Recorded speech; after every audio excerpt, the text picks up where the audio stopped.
heard this like squeaky noise on her window, like someone was scratching on her window, like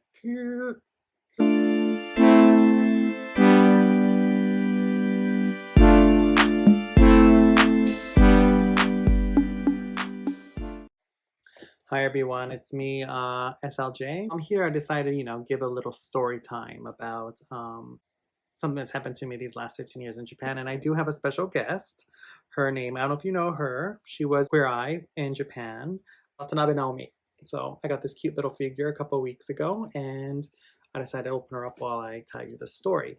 So, where should I start? I want to give two warning stories. One of these did not happen to me, and the other one happened to my friend, which I'll call Sherry.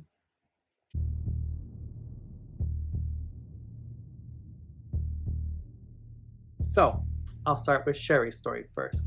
So Sherry, she lived in Japan we're both classmates actually at the Japanese school I talked about before.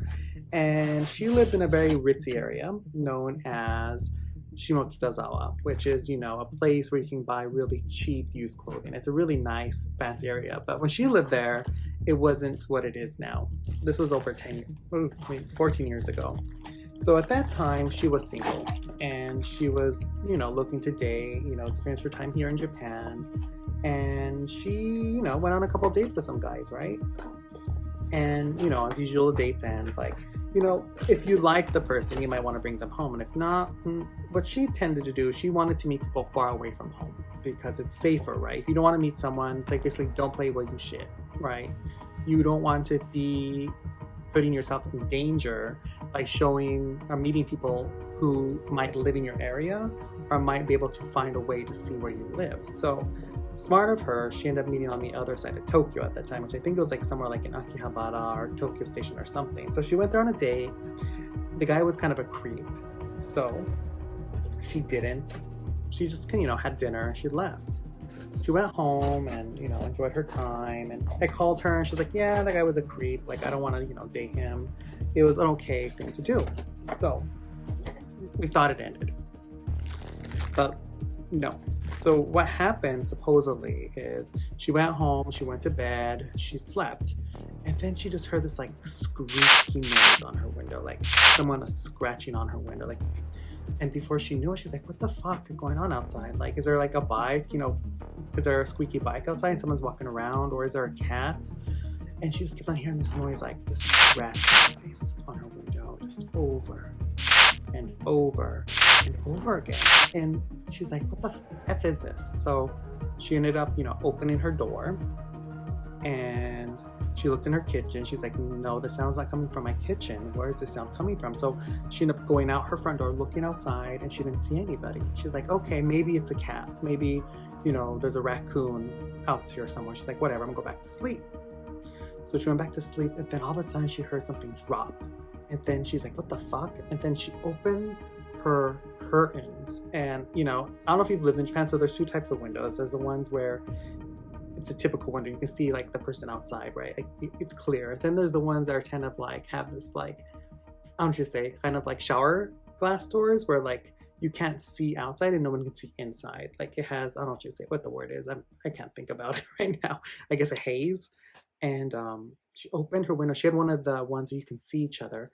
And she ended up seeing the guy from her date staring in her window. And I remember she told me that she just started screaming at the top of her lungs, like a crazy person at like 3 a.m. here in Shinjuku. She lived like, in a so-called apartment, which have really thin walls. And a lot of the people who lived in this complex were also foreigners. And the guy just left out of there. He left as fast as he could before he got caught. But this is just to show you that, you have to be careful when you meet people here in Japan. It's not just all fun and games. Some of these people might want more than a date. They might want to, come up to your house and get you.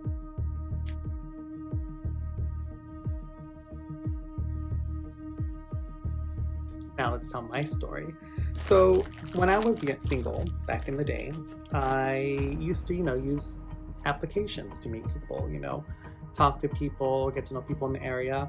And it could be a blessing in disguise as well as be a very scary thing to do because a lot of people don't show their photos. It's very common even on Tinder, like, some people show pictures of their cats or some random animal or like a flower or like something. Like they never show their faces, or it might be a faceless profile with a fake body. So everything I do is around my house. So I never really leave my area. So I usually get my haircut. I got my haircut a block away from where I used to live and so on. And this guy just messaged me one time and like, he's kind of like, oh, I see you got your haircut. And I'm like, oh yeah, I did get my haircut. And it's just kind of random. Like, you got your haircut was like the first message. I was like, okay, this is weird. Like someone, maybe it's my friend playing a joke on me, because it was very common back then. A lot of my friends here in Tokyo used to like kind of like send me fake friend requests, or say fake messages, in the sense that maybe I'd be interested, or like play a joke on me. I was like, oh, it's probably one of my friends playing a joke, whatever. I was like ha ha ha, yes I did, ha ha. Then it stopped, right? And so that night I invited my two friends over, and we were hanging out at my house, and we're just sitting there talking and having pizza party. And in Japan it's very common to hang your laundry outside, because we don't have dryers here like they have in the States. Especially me at that time, I lived in an apartment just like my friend Sherry, and I had these underwear in this photo, as you can see, and as you can see, they're highlighter colored, so they're very noticeable, right? And that, like, right, my friends were in my house from what I remember, and they left. And then I woke up the next day and I got a message from the guy who said you got a haircut, and he's like, oh, I see you're hanging out your yellow underwear today. And I was like, this is crazy. Like, this guy knows where I live now. So the first thing I did was I took a screenshot of the message and sent it right to my friends and said, why are you guys playing this game? Is this you? Like, stop playing this game. Like, I'm worried. And they're like, no, we're not messaging you. And later did I know the same guy also messaged them, and he was actually kind of like saying hi to them as well. So it's kind of, it's kind of weird when you have this creep who literally knows where I live, where I get my haircut, and knows literally the color of my underwear, sending me these random messages. So this is more of a warning to not just women, but also men here in Japan. You might run across crazy people. And another big thing here is also like catfishing. Catfishing is a big problem here in Japan. I've had friends who've gone on dates with people, and like the person is not even the person in the photo. And the sketchy thing about Japan is Japan has a lot of cults. So there's a load of cults here in Japan, and what they'll do is they'll find ways to scout these people to join their cult by having dates with them. Like they'll ask you to go on a date, and you go on a date with them, and then they'll invite you out somewhere, and it's like a cult meeting or something. So these dating sites can be used for like other activities. I've also had like what else is a big one, like people in photos not being the same person. Like you have someone to send you a photo, and then before you know it, you're like meeting this like really cute girl, this really hot guy, ends up being like this like random ass like old Japanese woman or random ass old Japanese man who wants you to join their cult. So you got to be careful up in here. This toy is not closing correctly. It kind of looks like, if you look on the back, it kind of looks like a little mermaid, but let's see, how do I put this on? Look at my new friend. So yeah, so you have to be careful in Japan when it comes down to these dating sites, because little bitches will get you, which I learned the hard way when I had the soccer. Keyword of the day: be careful with people you talk to online, not just men but also women, because there's lots of crazy people in Japan and you don't want to be caught up in this mess. And that's my story today, and I'll talk to you all later. Bye.